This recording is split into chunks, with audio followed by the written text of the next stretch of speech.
Again with Amos let justice roll down like waters and righteousness like a mighty stream. Hey everybody, Dr. B here. And to start our new week, I want to tell you an amazing story of something that happened to me a few days ago. As you know, a theme of mine and in our course, especially if you're in my Introduction to Psychology course, is heroism. And I'm trying to train you all to be heroes in training so that you can be heroes in waiting. And so the other day I'm taking my walk like I do every day, and I'm walking through one of my favorite areas, which is Eden Park, and I'm listening to a podcast, which I'll describe in a second, and I stop and sit on this bench here in front of this statue, this fountain, and I'm half paying attention to the podcast, and I'm reading and responding to these text messages that I had just gotten, and I'm listening to a new podcast by a historian named Jon Meacham from a series called It Was Said, and it's about famous inspirational speeches. And this episode was about MLK's final speech. The last speech he very coincidentally gave the night before he died, the so-called I've been to the mountaintop speech. And the very next morning, he was assassinated coming out of his hotel room in Memphis, Tennessee. I'm sitting there and kind of half listening to the talk, and half paying attention to my texts, and I look up at this fountain, which I'd stopped and seen many times before, and it's got this passage written intricately all over it, and it's let justice roll down like waters and righteousness like a mighty stream. And I've wondered before, and I wondered at that moment, I've heard this before. Where's this from? I wonder where this is from. Well, not 15 seconds later, I hear this. Again with Amos let justice roll down like waters and righteousness like a mighty stream. This is playing in my head just seconds after I'm looking at this and wondering where this passage is from. And it's from this final speech of MLK's, all right? So what an amazing coincidence. I mean, all these things fell together for this to happen in one place and time.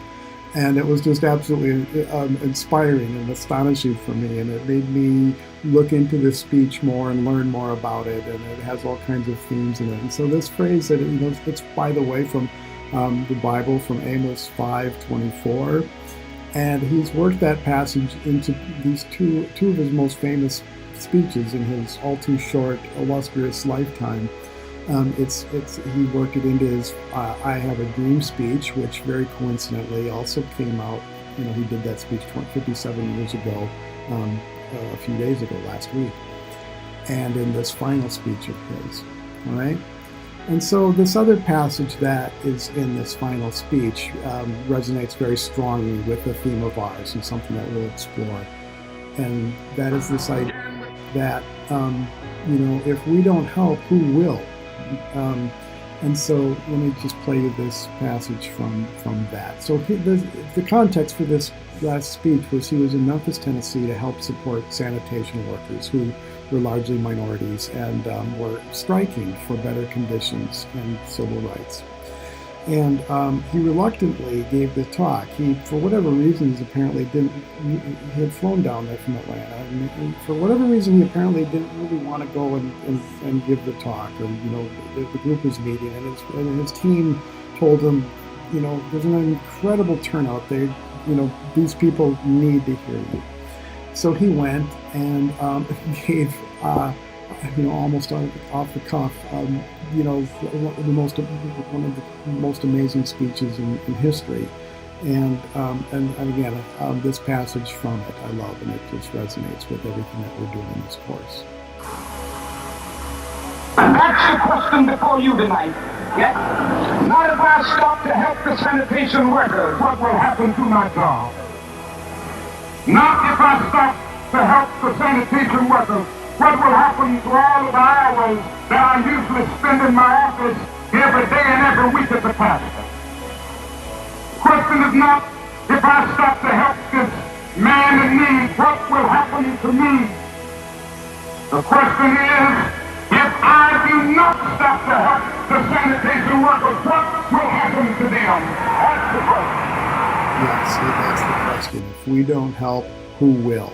All right? So, yeah, words to live by. All right? So I just wanted to share that story as we start our week, and I hope that you will find inspiration of your own and get through yet another week here as we begin another exciting week. All right? So I'll close with the most famous passage from this final speech of his. Well, I don't know what will happen now. We've got some difficult days ahead. But it really doesn't matter with me now, because I've been to the mountaintop.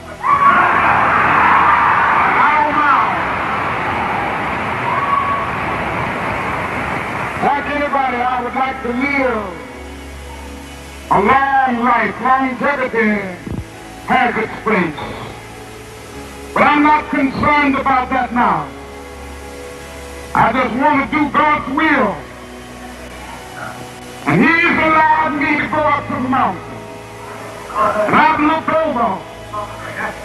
And I've seen the promised land.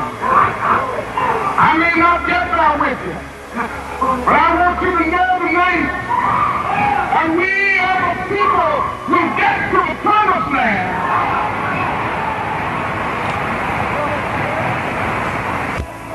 So I'm happy tonight. I'm not worried about anything. I'm not fearing any man. My eyes have seen the glory of the Lord.